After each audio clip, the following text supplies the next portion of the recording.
¿Cómo están, amigas, amigos? Muy buenas noches. Una edición más del programa Política al Día que produce y difunde Pymes Perú RTV. Gracias al apoyo de Compime Internacional, Reverdece Perú, la plataforma Emprende Mujer, que está obviamente avanzando de manera sólida en diferentes regiones. Gracias al trabajo coordinado que hacen las lideresas. Desde luego, hoy vamos a tener una conversación importante. Estamos prácticamente en el mes patrio, próximo a, no sé si celebrar, recordar, cuál sea la definición, pero bueno, estamos cumpliendo los 200 años, estamos en el bicentenario. Y como estamos en el bicentenario, pues esta noche vamos a conversar, vamos a pedir opiniones, comentarios. Y nosotros queremos cerrar el año del bicentenario con algunas definiciones como ciudadanos peruanos.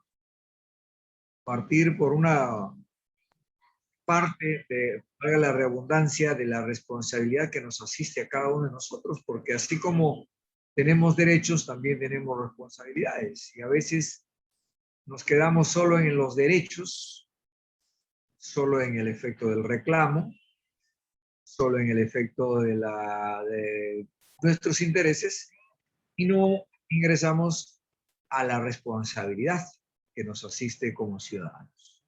Entonces, si hay derechos, hay responsabilidades. En consecuencia, si vamos a mirar lo que hemos aprendido o lo que hemos dejado de aprender, de eso será nuestra conversación esta noche.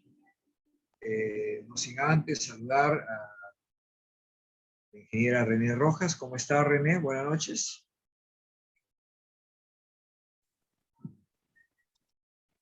Rómulo, ¿qué tal? Buenas noches. Buenas noches, Mari Carmen. Buenas noches, Hola, René, Mari. ¿cómo estás? ¿Cómo estás? Buenas ¿Qué noches. tal? Buenas noches, Rómulo, ¿cómo estás? ¿Qué tal? Igual Ahí damos la...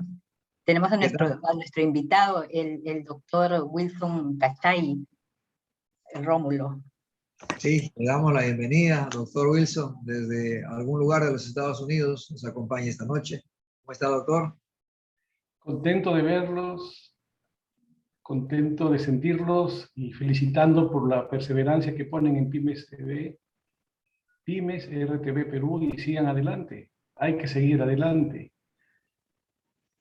Bueno, somos equipo, aprendemos consejos, pues, digamos, parte importante para que la institucionalidad de Compime ha avanzado y sigue escalando de manera sostenible, es justamente su consejo, su aporte, su opinión que usted nos ha dado. Entonces, esta noche conversaremos justamente sobre lo que hemos hecho y lo que hemos dejado de hacer, lo que hemos aprendido y lo que hemos dejado de aprender, un poco mirando a los 200 años, pero vamos a sumar a la mesa de conversación, esta primera mesa de conversación sobre el Bicentenario, la que quiere decir que van a haber varias mesas de conversación, porque en realidad mirar la historia de 200 años y hacer la perspectiva al futuro, pues hay toda una tarea, toda una responsabilidad.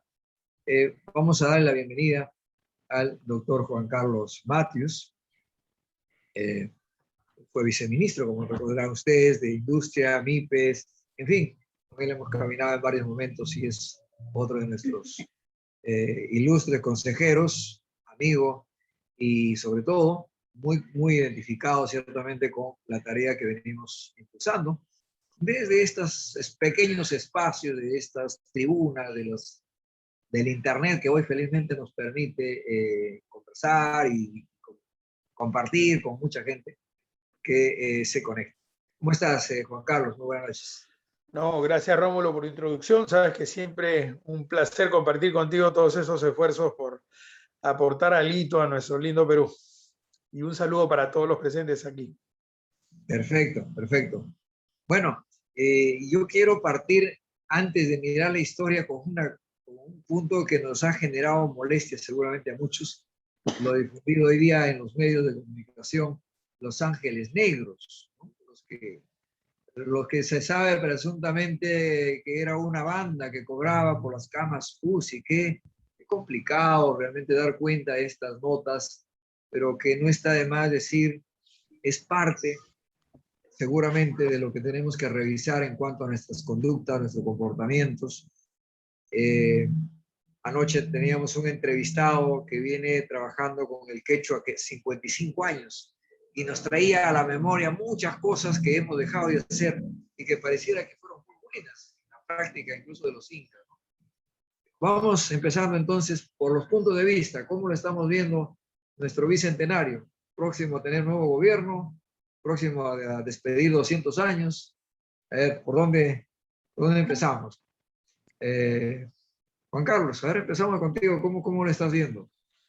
A ver, yo creo que siempre para mirar hacia adelante hay que aprender un poco de lo que se ha recorrido, ¿no? Y un punto que se ha estado cuestionando en los últimos meses en el país y durante toda la campaña es la validez del modelo que ha desarrollado el Perú durante todos estos años, desde inicio de los 90 hasta la fecha, que es el modelo de economía social de mercado, ¿no?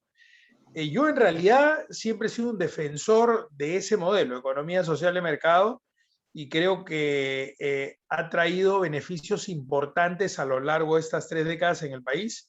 Evidentemente hay una serie de problemas de gestión del propio Estado y de desafíos que todavía no se han podido afrontar adecuadamente, ¿no? Pero ha habido una mejora significativa y probablemente lo más relevante en esta historia es que en los últimos 15 años, según la propia CEPAL, Perú y Colombia fueron los 2 países que más redujeron sus niveles de pobreza.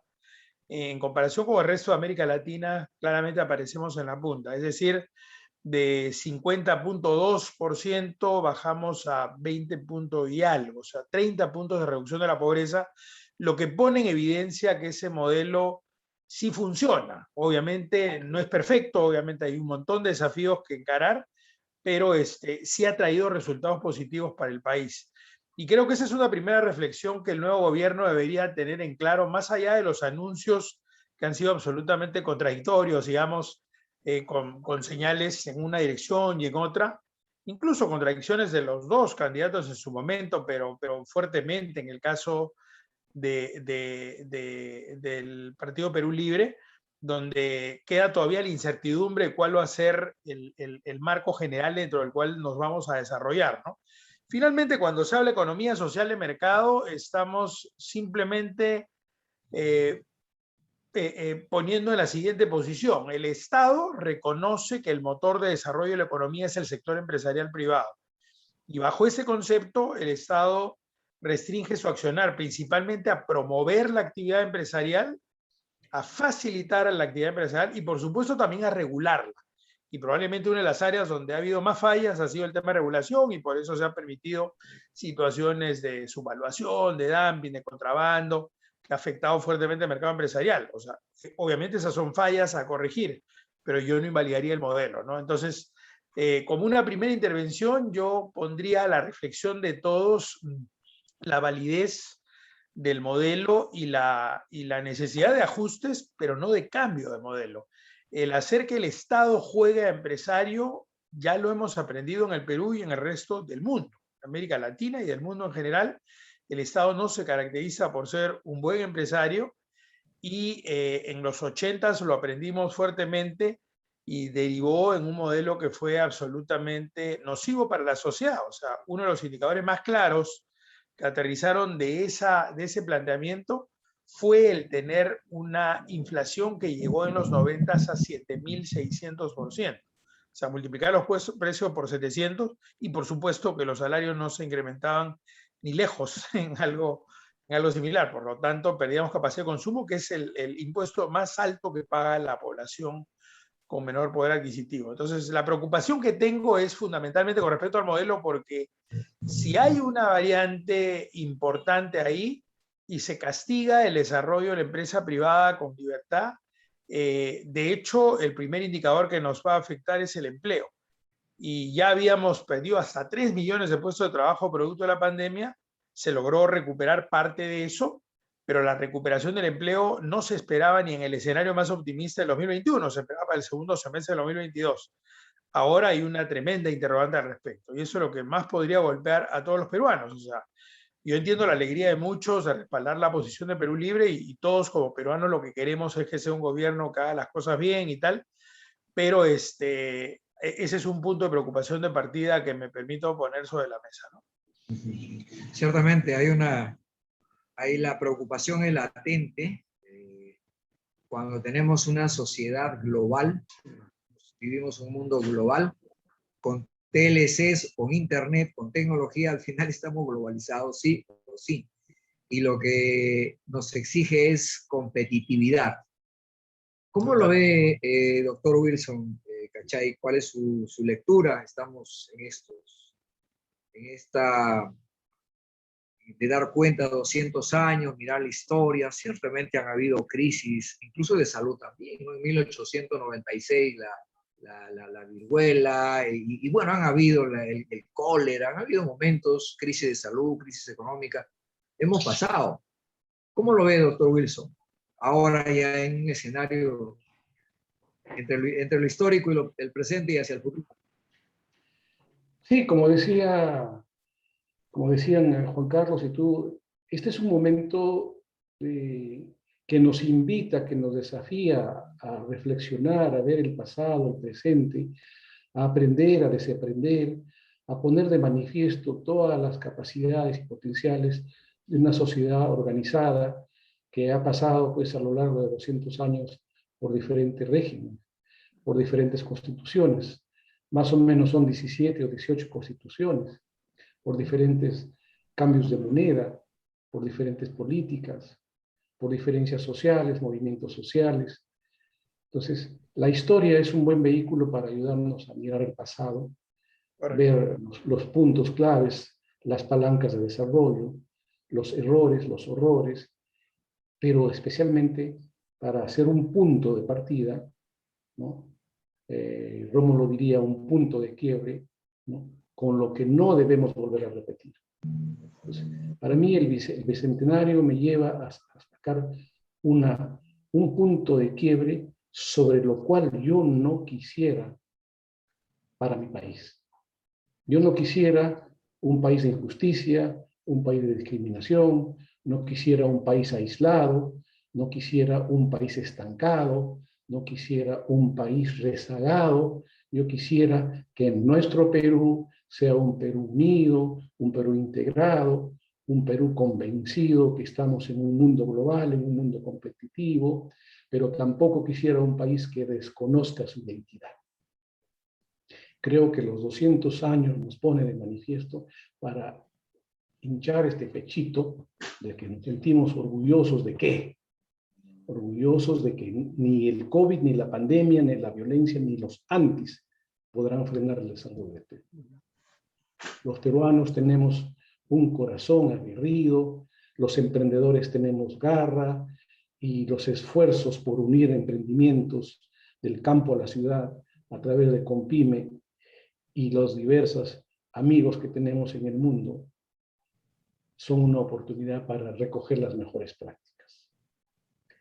Entonces, una de ellas es generar una profunda oportunidad a través de diferentes foros y poner 4 ejes. ¿Qué queremos para el Perú en lo social? ¿Una sociedad civilizada, una sociedad unida o una sociedad confrontada? ¿Qué queremos?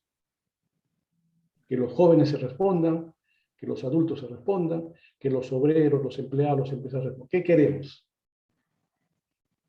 en lo social? En lo político, ¿qué queremos de los políticos? ¿Sus intereses personales o el interés del país? ¿Su visión de país o su visión parcial? En lo económico, sabemos muy bien que la economía es muy importante. Con la economía no se puede jugar a experimentos. La economía tiene sus principios, tiene sus reglas, las finanzas también, y lo que necesitamos es enchufar la innovación tecnológica y el desarrollo articulado.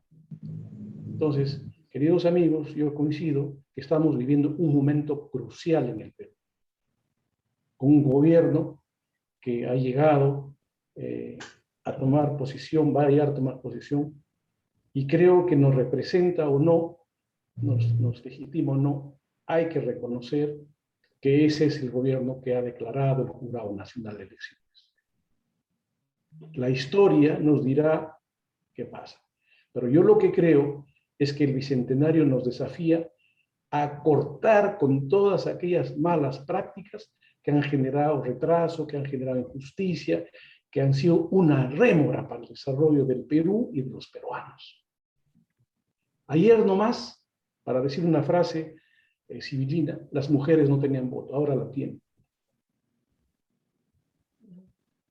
Entonces, casos como eso, que reconoce las libertades, que reconoce los derechos, es una vía a seguir. Los derechos acompañados de las obligaciones, las responsabilidades. Entonces, desde acá yo siento en mi corazón unirme en el pensamiento y en la visión de que queremos hacer de este bicentenario una fecha histórica, pero una fecha que desafía, convoca al talento, al empresariado, al obrero, al campesino, a todos los peruanos, para ponernos sobre la mesa la visión de futuro, de corto, mediano y largo plazo. Y un aspecto importante es ahí cerrar filas contra la corrupción, venga de donde venga. La corrupción, como lo que acabas de enseñar, estos ángeles negros, está como ese joven del gas, del oxígeno, que las empresas que vendían oxígeno lo habían multiplicado su precio. El corrupto es un hombre sin conciencia. Es una organización que ha perdido toda la esencia que caracteriza a la nobleza del ser humano. Nosotros podemos ser inteligentes, podemos ser proactivos, pero si no tenemos sensibilidad y conciencia, no tenemos nada. La sensibilidad y la conciencia es la que nos hace actuar con la responsabilidad de ser humano para ejercer nuestra vocación de servicio y desarrollar. Entonces yo creo, queridos amigos, que este bicentenario es una magnífica oportunidad para provocar foros y debates. ¿Qué queremos? ¿Cómo llegamos? ¿Y qué vamos a aprender? Tenemos el derecho a decir, basta esto, basta lo otro, y vamos por aquí. Y sobre ese vamos por aquí, yo creo que necesitamos motivar y desafiar a esos líderes del norte, del sur, del este, del oeste, de instituciones líderes que están volcados a la educación, que estamos volcados a formar el emprendedurismo a todo nivel. El Perú tiene un reto en sus manos. Los peruanos tenemos un reto en sus manos. Finalmente, Pedro Castillo será un gobernante más, pero la sociedad civil, los actores sociales, los actores económicos, nuestros queridos campesinos, los pescadores, los profesores, los médicos, los policías, y todos aquellos peruanos, hermanos nuestros, debemos poner nuestra esperanza, nuestra fe y nuestra confianza, que este 28 de julio empezamos un nuevo comienzo. Yo siento así, a pesar de lo que veo, a pesar de las proyecciones, porque el ser humano, si no toma conciencia y convicción que se la está jugando y que está teniendo una oportunidad para un nuevo comienzo, que no la dejemos pasar. Y creo que ninguno de nosotros vamos a dejar pasar esa oportunidad de unirnos, de conversar, de intercambiar y que quizás dar un mensaje corporativo a nuestros hermanos. Bien. No te pierdas la oportunidad de arrancar, de ser un agente de cambio, de un actor clave en el nuevo comienzo del Perú hacia los retos de competitividad, de la globalización y la innovación tecnológica. Así siento. Excelente. Gracias, doctor. Sigamos conversando. Y bueno, vamos a escuchar la voz de la mujer. Vamos a escuchar a la ingeniera René Rojas Cisneros, gerente general del Grupo Reverdece Perú S.A. y presidenta del Comité Ejecutivo para organizar la primera Cumbre Mundial de Mujeres Lideresas y Emprendedoras a desarrollarse este año, justamente en noviembre. Vamos, ¿cómo lo están viendo las mujeres emprendedoras, las empresarias, René?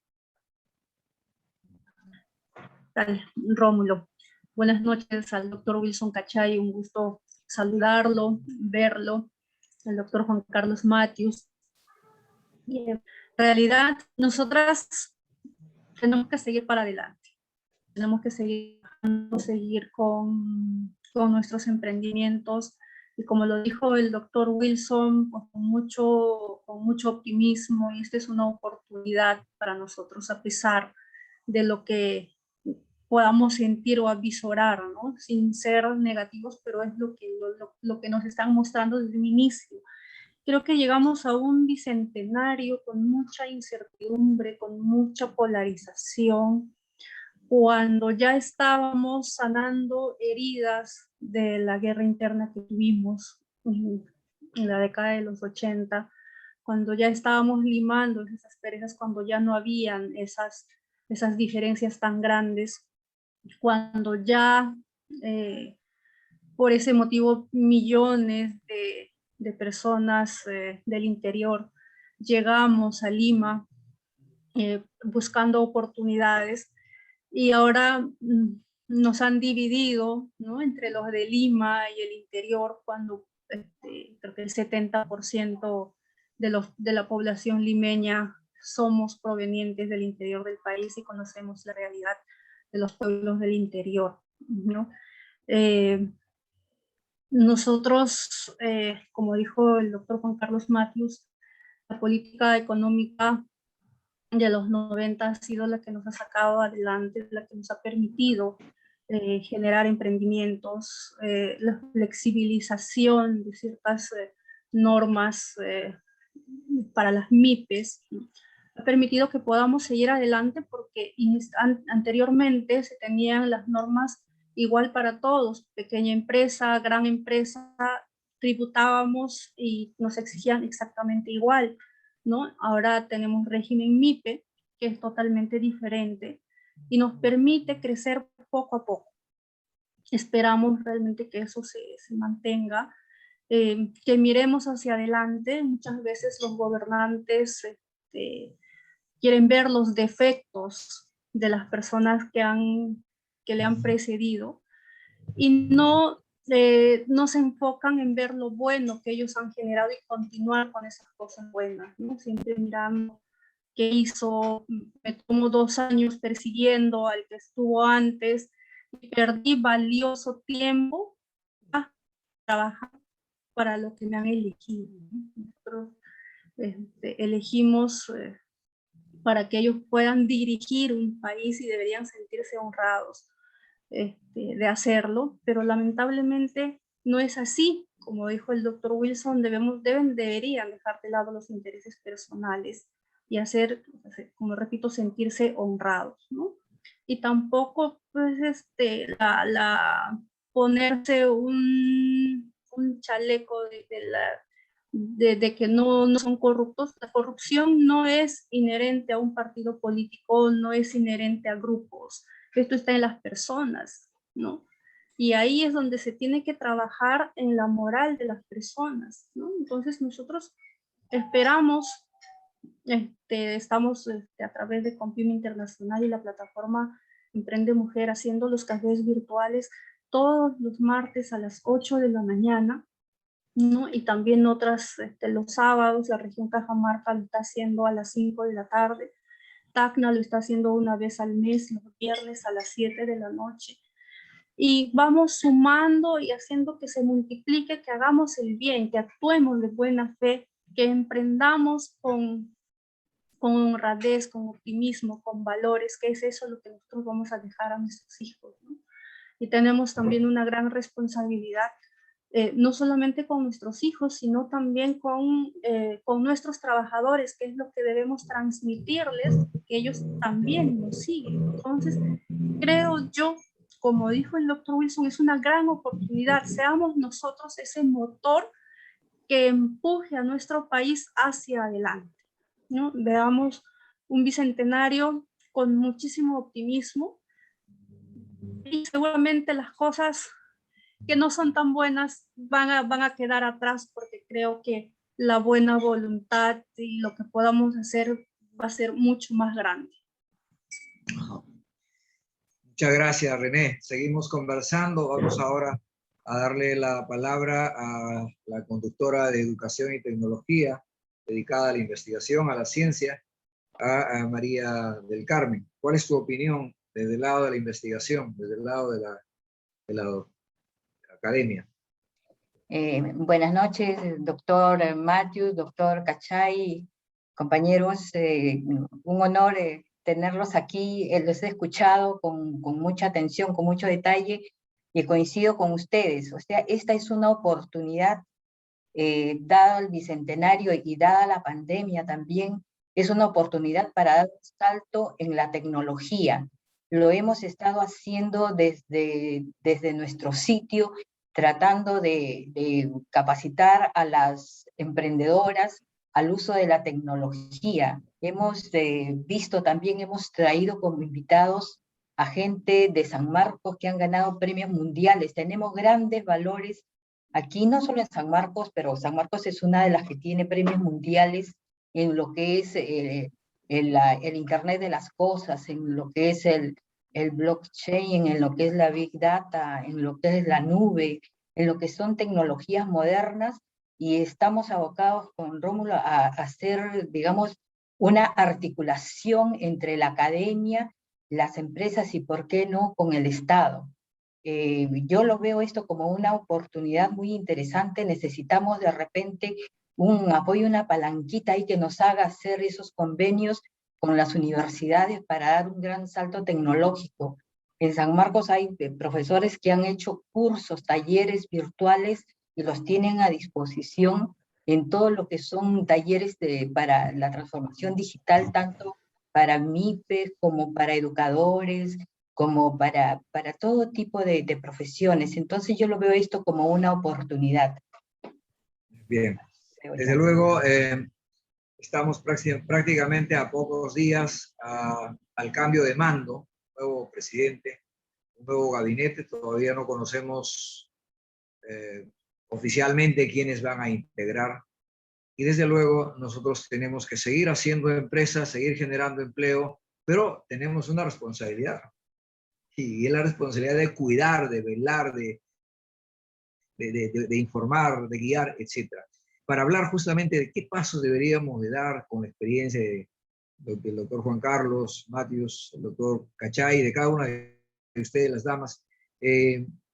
Vamos a una breve pausa y regresamos justamente para hablar qué debemos de hacer, cómo debemos de hacerlo, porque la verdad no nos podemos resignar. O sea, de algo estoy claro, que paso atrás no hay. Siempre los pasos van a ser hacia adelante. Hay que mirar Podemos hacia adelante. detenernos para repensar, pero retroceder no se puede. Si el tiempo avanza, no retrocede, ¿no? Entonces, breve pausa y regresamos para ir conversando sobre el qué hacer. Claro que sí.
Bien, hay una frase que me parece, en el marco de la lectura justamente de los 200 años, dicho por Víctor Raúl Haya de la Torre en La Constituyente, Y él dijo, quien delinca será 2 veces culpable y 2 veces castigado. Cuando un aprista delinca, acúsenlo. No tengan miedo, que se encontrará en el partido los mejores fiscales para condenar al culpable. Porque nosotros no nos perdonamos a nosotros mismos. Temerle a la democracia es temerle al pueblo. Maldito sea el demagogo que engaña y destruye y engatusa. Pero unas frases bien duras, dicho en la Constituyente, y cómo han cambiado los tiempos, porque hoy lo que estamos hablando es un problema de la corrupción. No me estoy refiriendo solo obviamente a un partido, estoy hablando de un líder que lo dijo en su momento en una constituyente, pero que finalmente hoy damos cuenta, pues, el problema de la corrupción, por otro lado, el problema de la burocracia. Yo he estado mirando algunas leyes desde el año 1953, una de las leyes sobre el tema industrial en el Perú, y en el año 1958 se dieron varias leyes, ya no una, varias. Y en el tiempo del arquitecto Fernando Belaúnde, como que se fue consolidando algunas cosas. Pero en el tiempo nos hemos dado cuenta como que hemos perdido la brújula. Seguramente ustedes han leído más que yo, este tema del tren hasta Loreto, ¿no?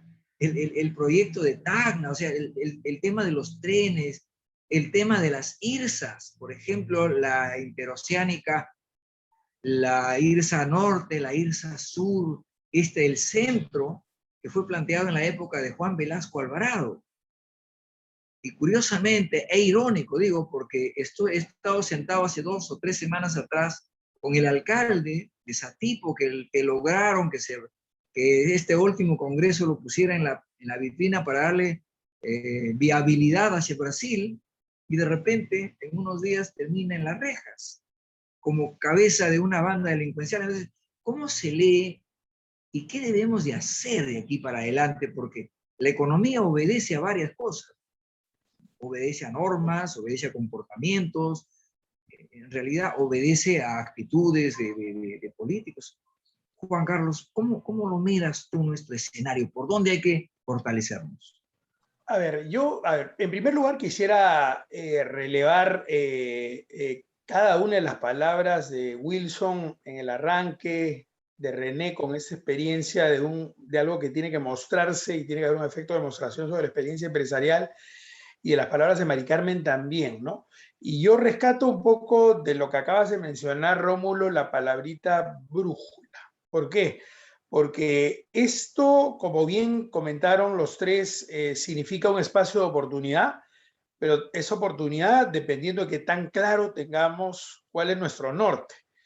Y eso implica diferenciar algunas acciones que yo esperaría el día 28, que sean anunciadas, que sean señales donde le baje la temperatura a eso que mencionaban, creo, los tres, cuando decían se ha crispado la sociedad y hay una polarización, y uno se da cuenta, mira, entren a las redes, uno choleando y serraneando al otro, el otro corrupteando, el otro terruqueando, un solo de connotaciones o a veces de frases que creen ser insulto, porque que a mí me diga serrano, costeño, tal, no debería significar un insulto, pero la manera como se dice sí puede ser ofensiva. Entonces, es como cuando uno tiene una discusión familiar y en la discusión suelta un adjetivo fuera de lugar, ya el punto no es el problema que centró en la discusión, sino por qué dijiste eso que me ofendió, que me dañó, y eso se vuelve el problema. Eso es lo que está pasando acá. Entonces, por eso yo creo que un primer momentum es el 28 de julio. Y yo esperaría en ese mensaje, primero, bajar la temperatura en el sentido de tener una propuesta moderada, un gabinete que no sea pues un radical, donde la gente diga esto va a significar un viraje de 180 grados y a preocuparse todos, sino algún cambio que me parece que es necesario, porque hay temas, cuando hablé de economía social en mercado, hay que admitir que el componente social es lo que ha fallado, y por lo tanto yo esperaría en ese mensaje señales claras de cómo reduces la brecha, cómo te pones una meta de eliminar la pobreza extrema y bajar a un dígito la pobreza general en el país, y qué tipo de acciones se puede hacer para que eso suceda. Y no solamente son programas sociales, sino programas de desarrollo de emprendimiento y incentivo al desarrollo de la pequeña empresa. Eso es lo que, o sea, recuerden que la reducción de la pobreza se explica en un 80% por el propio crecimiento de la economía, y el motor son las pequeñas empresas, ¿no? Y solo un 20% son programas sociales. No es al revés. No es que para reducir la brecha voy a meter un montón de balas a juntos y a tal. En buena hora que hayan programas que ayuden obviamente a la gente que no tiene otra alternativa que tú le pongas el billete en la mano. Pero eso no es una solución, es un paliativo. Entonces, hay una primera señal que tiene que ir a bajar la temperatura, a decir, por ejemplo, hasta recoger una propuesta que es bien cuestionable, que mencionó Keiko Fujimori, que era 50% del canon que vaya directamente a la población. Eso puede ser hasta peligroso, pero digamos, algo que vaya en esa señal y que se sienta, que la población sienta, oye, acá hay una señal clara de un apoyo directo. Hay varias cosas que se pueden discutir al respecto. Entonces, creo que en el 28 de julio, el que haya un gabinete moderado, el que se respete que el motor de desarrollo de la economía es el sector empresarial privado y hay que impulsarlo, sea micro, sea pequeña, sea mediana, sea grande. Matas a la grande y en cadena te bajas a todos. O sea, todas las empresas son relevantes, ¿no? Ese es un primer momentum, que es lo que viene la próxima semana, ¿no? Un segundo momentum que puede ser anunciado ahí es lo que corresponde a un shock de inversiones. O sea, este país tiene 4 motores: la inversión pública, la inversión privada, las exportaciones y el consumo interno.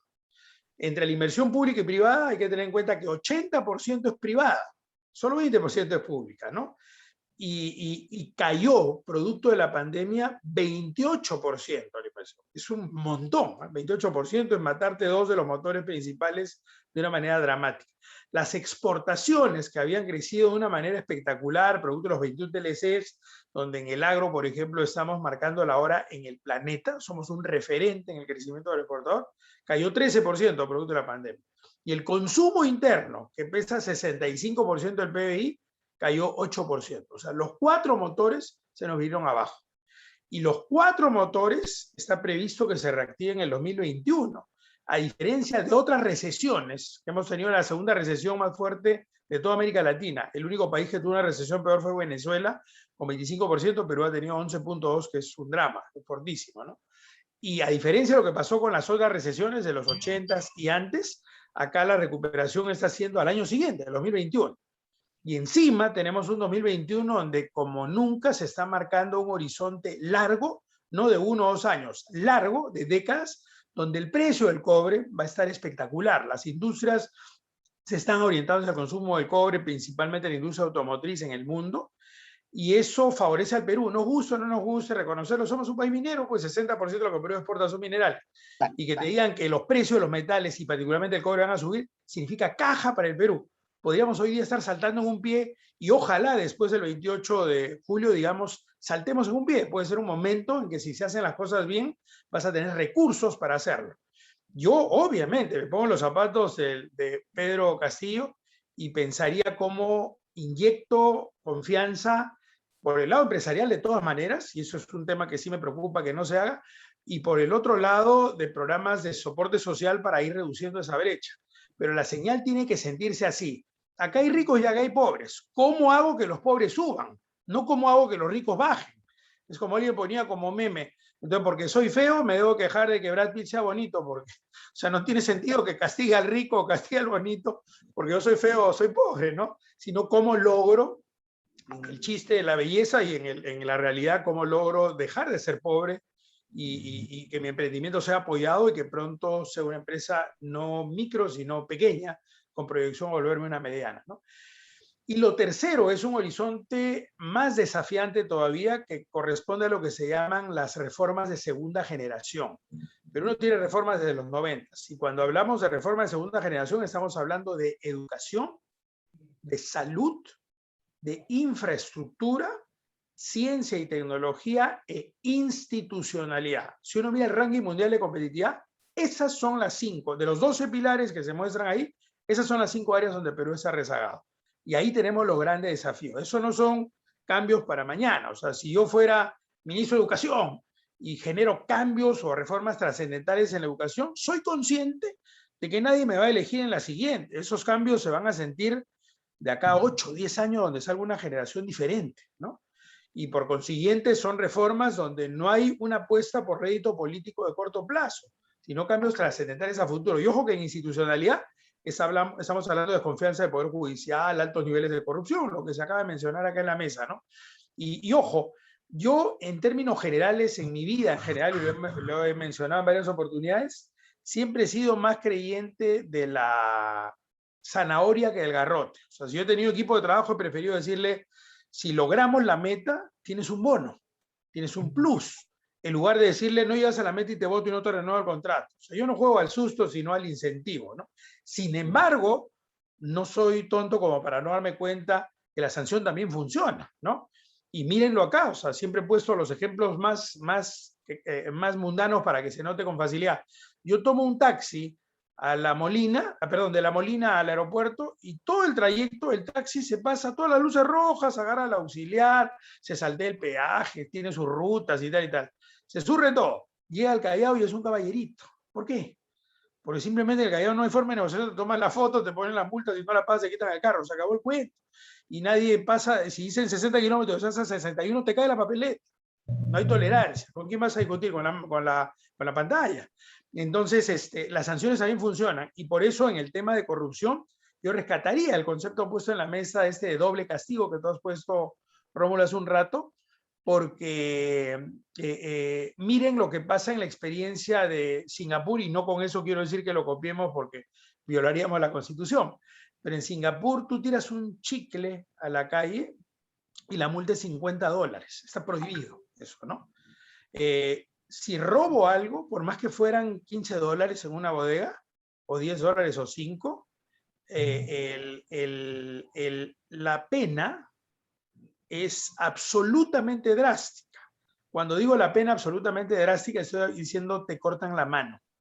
Obviamente no podríamos extrapolar acá porque tendríamos un circuito de puro manco, ¿no? Pero, digamos, vamos al hecho de que son sanciones así radicales. En el caso de narcotráfico, ¿saben cómo es? Hubo un caso de un peruano, un chiquillo que fue a Malasia y llevó droga.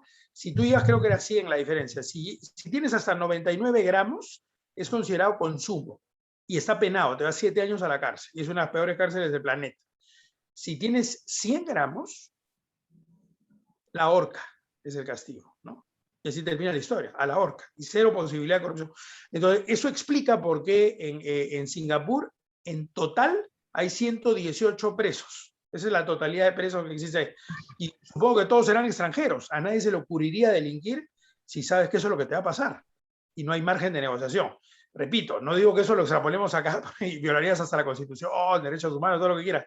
Pero voy al hecho de que si hay sanciones fuertes, y retomo tus palabras, o sea, si es que estamos en el Estado, yo siempre he dicho, el funcionario público, en contrario a lo que mucha gente arguye, yo diría, tiene que tener 3 características: ser muy bien seleccionado. Y yo diría, si yo para una empresa, para contratar un gerente comercial, contrato un headhunter que pasa a pasar por una serie de filtros, ¿por qué para nombrar un ministro no hace lo propio? O un viceministro no hace lo propio.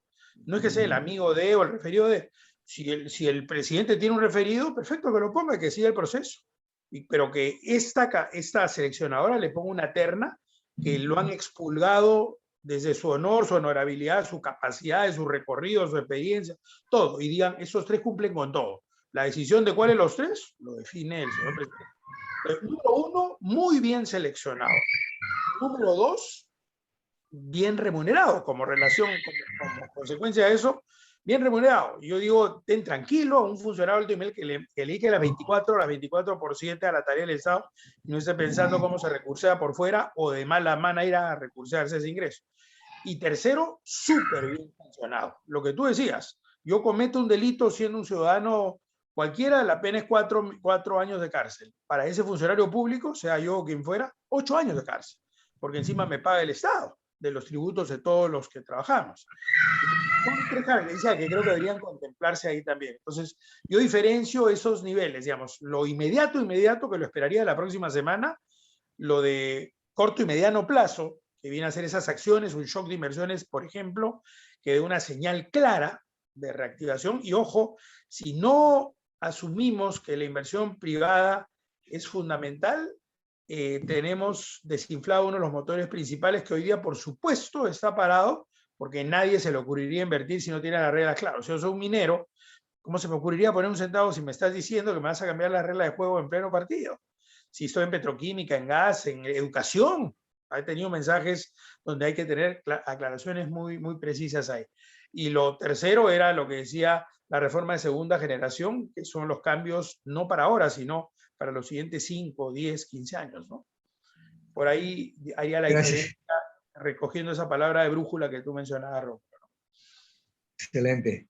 Doctor Wilson, en la misma línea, ¿qué avisoramos, por dónde orientamos? Hemos escuchado a Juan Carlos la lectura sobre la economía y sobre en todo caso, la expectativa en la que estamos, ¿no? O sea, por dónde va a llegar el mensaje, como repito, todavía no conocemos oficialmente quién va a estar en el premierato.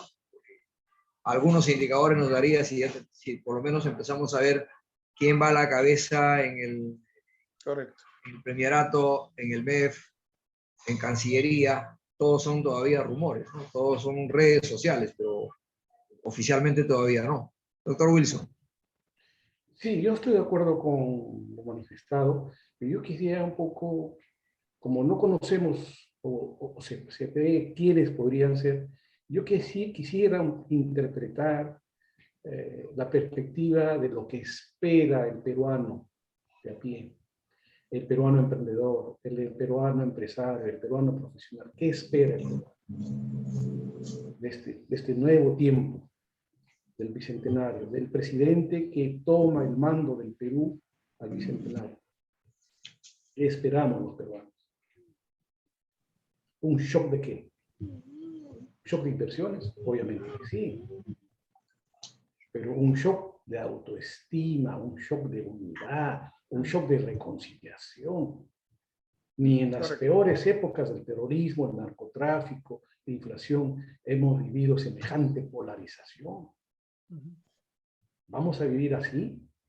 ¿O es que los peruanos vamos a decirle, basta ya, necesitamos un shock de restauración ciudadana, de restauración ética, de restauración ciudadana? No podemos ir un peruano contra un peruano por una idea, por una ideología, porque somos del campo, porque somos la ciudad. No hemos construido una ciudadanía de valores, de respeto. Entonces yo creo que mi expectativa es, necesitamos un shock de valores. Poner en valor la ciudadanía del peruano. Poner en valor la capacidad emprendedora del peruano. Poner en valor todos aquellos errores que hemos cometido por acción, por omisión y por haber dejado que los políticos hagan lo que les da la gana. Eso se tiene que acabar.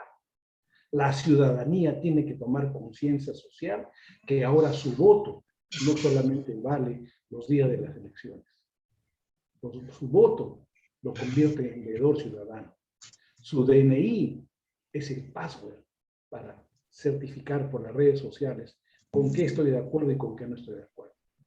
Yo creo en una democracia viva, participativa, moderna, y me gusta mucho lo que habló sobre la tecnología. Tenemos que poner la tecnología al servicio de la democracia, al servicio del ciudadano. La economía como motor económico es clave, clave, clave. Creo que sobre eso tiene que haber un consenso de desarrollo social, económico, productivo y tecnológico.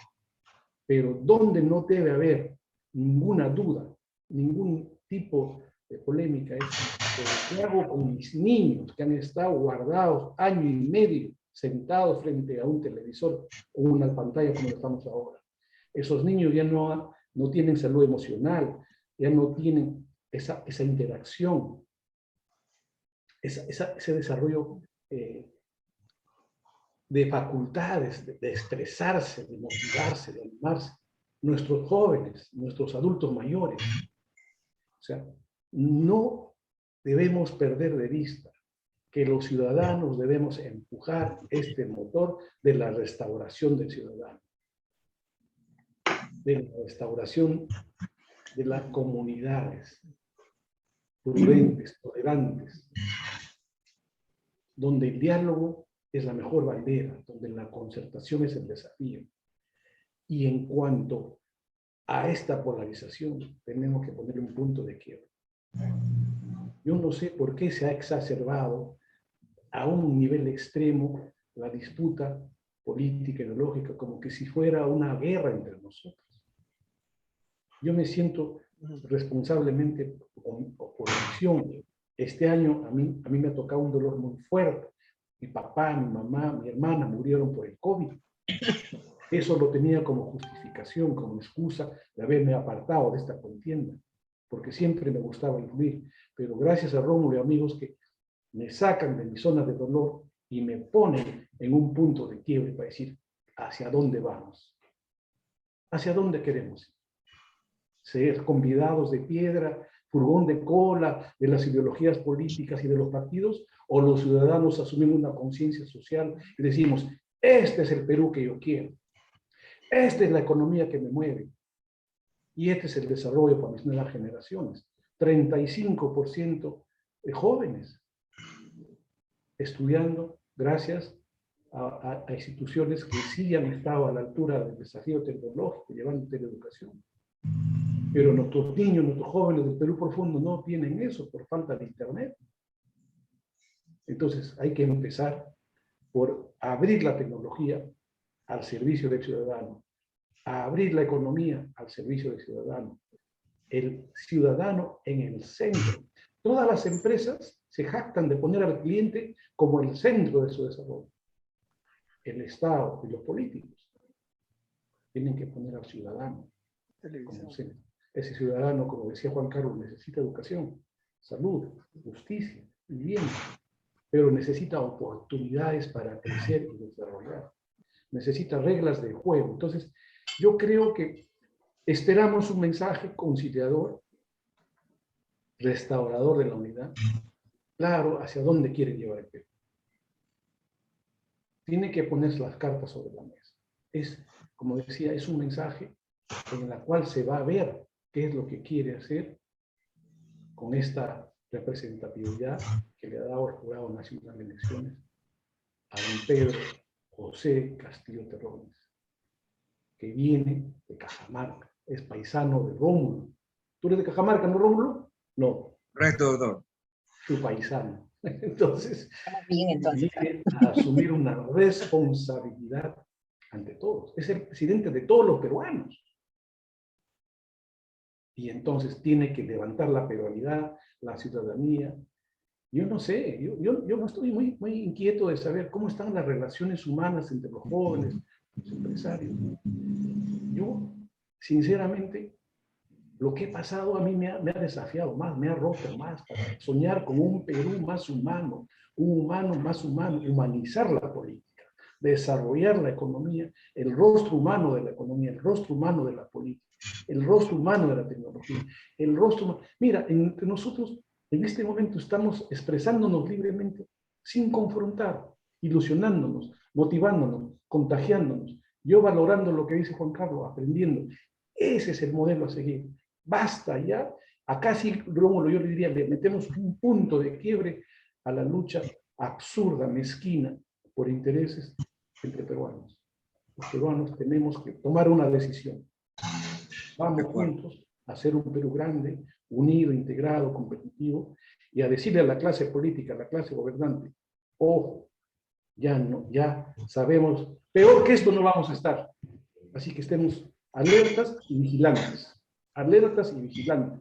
y convocantes, no para hacer esas cosas que nos generen violencia, no, sino para hacer una escuela de liderazgo concertado, un liderazgo concertado en la política, un liderazgo concertado en la economía, un liderazgo concertado. Asume Pedro Castillo, pero ¿cómo están los gobiernos regionales? ¿Cuánto han ejecutado su presupuesto? ¿Cómo están los municipios? Entonces necesitamos que ese punto de quiebre, que es el bicentenario, llegue a todo nivel, gubernamental, público, privado, empezando de nuestra casa. Por eso desde acá yo me alegro verlos, queridos amigos, y que seamos nosotros actores de poner esa luz, ese foco al bicentenario. Como desafío ciudadano, Gracias, como desafío empresarial, como desafío a la política, pero como desafío a la fe y a la esperanza. Yo tengo fe. Qué amable. Muy amable. Palabras de aliento, desde luego, y coincidimos plenamente. Bueno, algunos comentarios, René, Mari, por favor, para ir a una última ronda. Sí, yo en realidad lo único que le pediría al nuevo presidente, al profesor Castillo, es el internet hasta el último rincón del Perú, porque va a ser bien difícil que ahorita vuelvan los niños a las escuelas. Eso solucionaría no solamente la educación, también la salud. A través del internet podrían atender a algunos médicos, y la reactivación económica, porque toda la economía de las zonas rurales, de la sierra, de la selva, están basadas en lo que es el turismo, y ahora no hay turismo y no están vendiendo casi nada. Entonces, con unas tiendas virtuales se va a poder ayudar en parte. Y otra cosa que le pediría es no ser tan exigentes con las empresas mineras. Ya las empresas mineras están tributando cerca del 50%, que es un porcentaje bastante alto de toda la región. Ir al 70% sabemos que es imposible, y estamos perdiendo ahí una gran oportunidad de generar riqueza que va a servir con una buena intención de poder darle una mejor calidad de vida a las zonas que tienen minas. Solo esas dos cosas. René. Rómulo, me quedé escuchando gratamente al doctor Juan Carlos Matius y al doctor Wilson Cachay. Creo que nos toma un bicentenario saliendo de una crisis sanitaria que nos ha golpeado tremendamente, y el tema político, el tema de la polarización, que también lo ha hecho, ¿no? Pero sin embargo nos deja enseñanzas y oportunidades, porque gracias a lo que ha sucedido en pandemia nos hemos podido digitalizar, usar mucho más la tecnología y usar las herramientas que no estábamos usando antes de pandemia, ¿no? Entonces ahora sí lo podemos hacer. Como ha mencionado Mari Carmen, ya se hace uso de las tiendas digitales, se hace uso de pasarelas de pago, todo totalmente digitalizado. Quien no tiene alguna plataforma de pago digital está desfasado, ¿no? Desde pequeños negocios ahora se tiene, porque hay muchísimas herramientas, muchas apps que los emprendedores han desarrollado con muchísimo esfuerzo y nos hemos podido adaptar, ¿no? Veamos pues que se siga trabajando, ampliando la diversificación productiva, ¿no? Que se siga trabajando en la digitalización, pero como dice Mari Carmen, es necesario tener la internet, porque hace unos días hablaba con un director de colegio y me comentaba que llegaron las tablets, ¿no? Dijimos, qué bien que llegaron las tablets. Dijo, sí, pero las tablets no me sirven porque no tenemos internet. A las zonas donde hemos entregado a los niños no llega la internet, entonces no pueden estar conectados, tienen una tablet que no les sirve, ¿no? Entonces hay que no solamente darles una herramienta, sino cómo van a hacer uso de ello, porque realmente si les han llegado a todos los colegios las tablets y no lo pueden usar, es realmente dinero desperdiciado, ¿no? Entonces no solamente es ver, darles las herramientas, sino cómo van a hacer uso de aquellas herramientas, ¿no? También se debería trabajar en la seguridad alimentaria, porque la migración del campo a la ciudad cada vez es mayor, ¿no? Como cada vez es mayor, también hay menos mano de obra, y se debería trabajar en desarrollar nuevas formas, ¿no? de economía en el campo, para que esa migración no sea tan grande y no se queden sin mano de obra en el campo, ¿no? Y el Estado tiene que ser un gran impulsor de esto. Perfecto. Bueno, gracias René, gracias Mari. Yo lo que creo, para ir cerrando y pedirles un mensaje corto de cada uno de nuestros distinguidos invitados, yo lo que creo es que la solución no pasa ni por la izquierda ni por la derecha. Creo que tiene que haber una expresión de buena voluntad, si es que hay la responsabilidad y hay la visión de futuro. De caso contrario, va a ser una situación complicada, porque ninguno de los dos candidatos que pasaron a la segunda vuelta han pasado realmente con porcentajes a su favor altos. Tampoco en el Congreso de la República tienen mucha maniobra. Estamos hablando de 11 grupos políticos y que según como pueda continuar las relaciones, podrían incluso haber más bancadas, podrían partirse algunas y ampliar más bancadas, y eso no ayuda mucho, sobre todo para el tema de la gobernanza, cuando tengan que pedir el voto de confianza dentro del Congreso.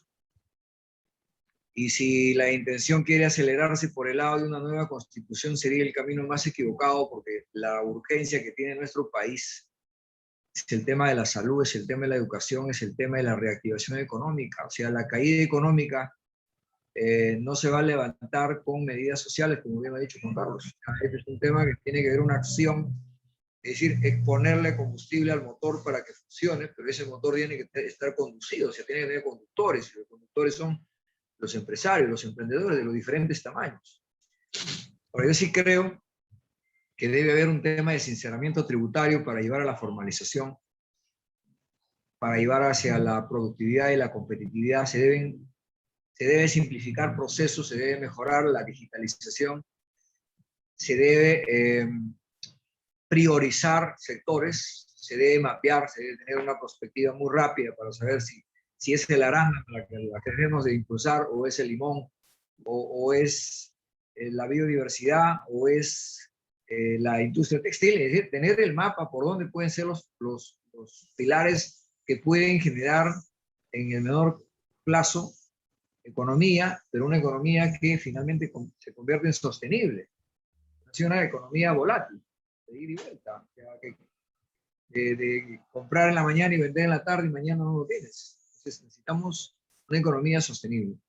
Así que hay una población que anda con mayor incertidumbre que otras, que es la juventud. Los jóvenes dicen, ¿y qué va a ser de nosotros? Entonces, ¿hacia dónde vamos? Porque hay una mayor incertidumbre. En el caso de los adultos, en algunos lados, en algunos lugares, dicen, bueno, pues un poco que la vida ya está hecha, un poco que está encaminada, los planes un poco que están más definidos, pero no así para nuestra juventud, que es una 50%, más del 50% de la población. ¿Cuál sería el mensaje, Juan Carlos, para nuestros jóvenes sobre todo? Sí, a ver, varias cosas ahí, pero siendo súper escueto, quisiera rescatar un poco, amarrando los comentarios de todos aquí en la mesa. Uno, dentro del enfoque de lo que planteó Wilson, me encantaría que incluso sea declarado el año de la reconciliación, ¿no? Y que sea como una señal de que eso es lo que se busca de corazón y de verdad entre los peruanos. Dos, amarrando lo que tocó como propuesta René y Mari Carmen, simplemente hacer una alusión a lo que hizo Oscar Arias, que fue 2 veces presidente de Costa Rica. En su primer gobierno, en los 80s, hizo 2 cosas que suenan simples hoy día, pero remontémonos a los 80s. Puso internet en todas las escuelas e inglés en todas las escuelas, pagado por el Estado. Eso cambia a Costa Rica, ¿no? Y obviamente toda la apuesta por educación. Se precian de no tener ejército y toda esa plata ponerla en educación. Claro, tenemos vecinitos diferentes, o sea, no es que podemos prescindir de ejército, pero digamos, hay una prioridad absoluta sobre el tema de educación. ¿Cuál es la principal escuela de negocios en América Latina? INCAE, desde Costa Rica, ¿no? Entonces, ahí hay un tema súper importante. Y lo otro, no perder de vista de los motores a los que hicimos alusión, y la inversión de todos los tamaños busca 2 cosas: estabilidad macroeconómica y seguridad jurídica. Y eso tenemos que dar como una señal para que ese pequeño emprendedor, o sea, la capacidad emprendedora, y todo Romualdo la conoce perfectamente, y eres un impulsor agresivo sobre el tema, eso en términos de vocación y de aptitudes, el peruano las tiene. El tema es poner las condiciones para que pueda surgir, ¿no? Entonces, esa estabilidad macroeconómica y esa seguridad jurídica no es un título grueso, sino es algo que, bien aterrizado, motiva a esos empresarios a salir adelante, ¿no? Entonces, yo quisiera igual cerrar con un mensaje de optimismo. Yo también creo que son tiempos difíciles, como dicen los japoneses: mientras más oscure la noche, más cerca está el amanecer, ¿no? Y esperamos que eso se pronuncie la próxima semana. Bueno, en realidad esa es la esperanza en la que estamos, creo, la mayoría de los peruanos, de todas las regiones y de todos lados. Yo creo que es eso. Doctor Wilson, un mensaje, por favor. Yo prácticamente coincido plenamente por lo expresado, con las palabras, y me gusta que lo que ha precisado con punto y coma Juan Carlos es: necesitamos la reconciliación entre los peruanos. Necesitamos sentar bases de respetarnos, de valorarnos, de autoestimarnos, lo que siempre hemos conversado, principios y valores. Hoy es momento en que los peruanos tenemos que poner en valor nuestra identidad, nuestra pasión, nuestro compromiso. Somos gente de lucha, somos gente de bien, no somos gente discriminante, no hay gente. Lo que pasa es que nos hemos estigmatizado, ¿no? Yo recuerdo mucho todo el trabajo que se ha hecho con PYME Unafil en los emporios comerciales, con qué cariño, con qué amor, con qué pasión se empoderaba a las fuerzas vivas productivas. Pero en concreto, yo no le daría ningún mensaje a los peruanos. Yo le daría un mensaje al pueblo que los ha elegido. Nosotros, con un voto a favor, un voto en contra, hemos propiciado este gobierno. Y nosotros tenemos la responsabilidad de ser veedores ciudadanos de un país inclusivo, de un país progresista, de un país competitivo. Que el pueblo esté vigilante, que el pueblo, que el ciudadano de a pie, o sea, del campo, de la ciudad, tome conciencia que es un actor clave en la sociedad para llevar que el Perú salga adelante. Tenemos muchos casos de referencia en los vecinos del Perú que no queremos. No queremos un Perú al modelo cubano, no queremos un Perú al modelo venezolano, no queremos un Perú al modelo argentino, no queremos un Perú con influencia extranjera, queremos un Perú que cante siempre: somos libres, seámoslo siempre. Un país de libertades, por nuestros jóvenes, por nuestros ancianos, por nuestros abuelos. Y nos toca dejar una herencia. ¿De qué herencia? De fe, de ética, de valor, de trabajo, de lucha, de unidad. Entonces yo, Rómulo, me inclino a decir: peruano, pongámonos la pila de la unidad. Hermanos, basta ya de divisiones.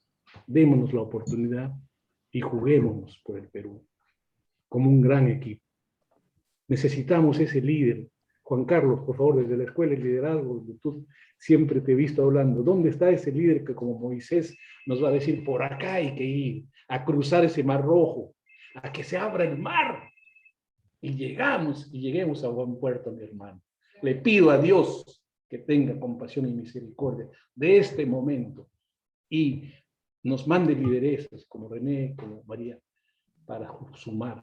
Necesitamos peruanos que sumemos, que multipliquemos, y que por un espacio nos olvidemos de la división y de la resta, metafóricamente, pero que sumemos, mis hermanos. Yo te pido, Rómulo, que desde las líneas de CONPIMED a nivel nacional, al Perú profundo, al campo, a la ciudad, invitemos a unirnos por el Perú, por los peruanos. Gracias, doctor. Muchas gracias. Y obviamente mi respeto al gobierno, ¿no? Mi respeto, eso sí, Claro. total, pero mi confianza está en el pueblo, en el ciudadano, en el emprendedor, en el profesional. Y tenemos que volver a la política para que la política cumpla su esencia social, su convicción. Y no hacer de la política para mi servicio, no. La política es el arte de servir a los demás. Y si Pedro está ahí, su conciencia lo llevará a servir a los demás, a todos. Un fuerte abrazo a todos. Gracias, doctor, muy amable, muchísimas gracias. Un honor, Juan Carlos, compartir, un honor contigo. Un gusto mío, un abrazo, Wilson. Gracias. Gracias, doctor. Bueno, vamos entonces cerrando. Sí, definitivamente, del campo a la ciudad, del Perú al mundo, es un eslogan que no lo vamos a perder, lo vamos a seguir llevando en nuestra mochila, que venimos haciéndolo por mucho tiempo y vamos a seguir con el mismo mensaje, con el mismo optimismo, con la misma seguridad. Si alguna cosa falla, nosotros los líderes, las organizaciones, tenemos que estar justamente bien parados, cumpliendo con nuestro deber y exigiendo nuestros derechos. Es decir, cumplir con lo nuestro para exigir al resto. respetar lo nuestro y hacer respetar lo que nos corresponde a todos los peruanos. Creo que no estamos en condiciones en el Perú de llegar a esos riesgos de precipicio. No lo siento así. Yo creo que el presidente Castillo tendrá la madurez y la sensatez, y si no, sabrá que también su ruta, su camino, no le va a ser fácil, porque un país con riqueza, 84 microclimas de los 117, un país con tanta biodiversidad, con historia, turismo, etcétera, etcétera, no estamos para ponerlo en tela de juicio. Creo que vamos para adelante. Reitero a todas las mujeres y hombres, emprendedoras y emprendedores, dirigentes, articulados en los diferentes grupos, y a través de esta ventana, estamos todos los días. Y mañana, dicho sea de paso, René, anúncianos por favor quiénes están mañana, para ir terminando y agradeciendo a Dios y a todos. Sí, Rómulo, el día de mañana vamos a tener al señor Reynold Pichardo Ramos, quien es el alcalde de la Municipalidad Provincial de Huanta, y al profesor Rodolfo Palomino Rojas, gerente de Servicios Públicos Locales, también de la Municipalidad Provincial de Huanta, ¿no? Vamos a ver el tema, la provincia de Huanta en la región Ayacucho, en el marco del Bicentenario. Muchas gracias, René. Bueno, mañana entonces en La Voz de las Regiones, como todos los viernes, tenemos invitados. En esta vez nos vamos a Ayacucho, nos vamos a ir a Huanta. Y seguimos avanzando. Un saludo a todos los alcaldes del corredor Punto-Muyuna, Moquegua, igual a nuestros aliados en el corredor del Alto Mayo Verde y Sostenible. Y estamos atentos para seguir avanzando hacia las otras regiones donde juntos, autoridades y sector privado y la academia, podamos realmente poner los pilares que requiere nuestro país para convertirlo en un país sostenible, fuerte, sólido, como creo que se viene haciendo de una forma u otra. El resto va a pasar. Por ahora, muchísimas gracias una vez más, doctor Juan Carlos Matius, doctor Wilson Cachay. Muchas gracias, María Carmen Bringas. Gracias, ingeniera René. Madeley Zafra, un abrazo fraterno, está con nosotros. No le he dado el uso de la palabra porque está con el tema de la salud. A Nessie y a todos los que nos están siguiendo en las diferentes plataformas. Bendiciones. Dulces sueños. Un fuerte abrazo. Un abrazo. Gracias. Cuídense Gracias. mucho. Muchas gracias. Gracias.